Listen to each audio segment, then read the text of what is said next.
Bana, Zoa TV tunazidi kuhakikisha kwa mambo yanakuwa mazuri sana. Taratibu tunazidi kuelewana, ni kwamba tunafahamu siku ya jana Simba walizuiwa kufanya mazoezi kwenye uwanja wa Benjamin Mkapa, lakini kanuni ya 45 ya ligi kuu inaeleza kuwa lazima mtu afanye mazoezi kwenye uwanja ambao anaenda kucheza mechi husika, mechi muda ule ule ambao mechi itapigwa siku yake kesho, na yeye anatakiwa huo muda aweze kufanya mazoezi. Hiyo ni kanuni ambayo ipo TFF. Lakini siku ya leo tumeona statement kutoka kwa ndugu zetu Simba.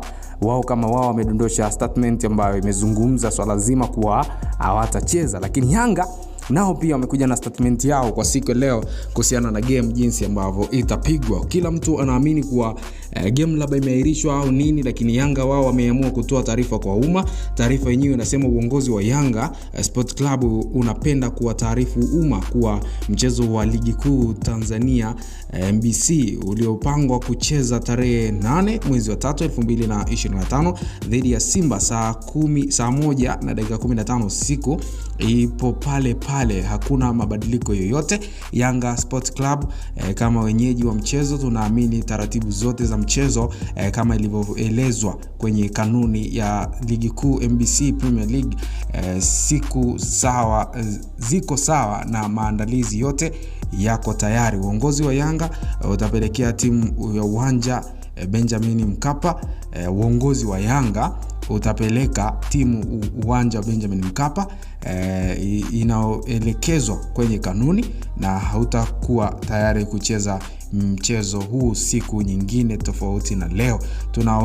Tunawaalika uwanjani wanachama, mashabiki, wapenzi wa klabu yetu ya wadau wengine waliosafiri kutoka mikoani, nchi za jirani, sehemu mbalimbali duniani kote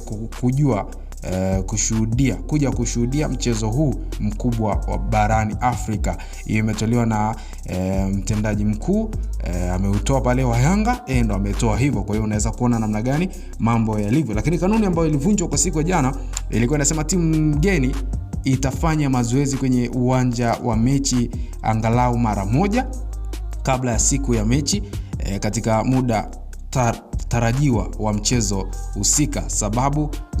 Sababu zozote za kukwamisha timu mgeni kukidhi ipasavyo au kupata haki hii zitathibitishwa kwanza na kamisheni ya mchezo. Unaweza kuona namna gani mambo yalivyo. Hiyo imeandikwa kwa maneno madogo, ndio maana nasoma kwa makini mkubwa sana, lakini yote kwa yote ni kwamba tunafahamu namna gani mambo yalivyo sasa hivi. Nipe nikupe zimekuwa ni nyingi sana. Yanga, Simba, kila mtu anaangalia kwa upande wake. Sasa tujajua kitu ambacho kinaenda kutokea hapo mbeleni, na mimi pia nasubiri kama wewe. Lakini kwa upande wa ndugu zetu huko wanaongea mengi sana, na hii vita imeanza wiki kuanzia ianze. Wamepelekana TFF, kamati ya maadili, wametoka huko, tumeona maneno yamekuwa machache, lakini sasa hivi vibe limekuwa kubwa sana na vitu kama hivyo. Tusubiri tuangalie mambo yatakavyokuwa. Dabi kweli ni dabi, na ndo maana ya dabi. Tulia hapo majira ya saa 1 kamili tutakuwepo uwanjani wote pia kuangalia dabi.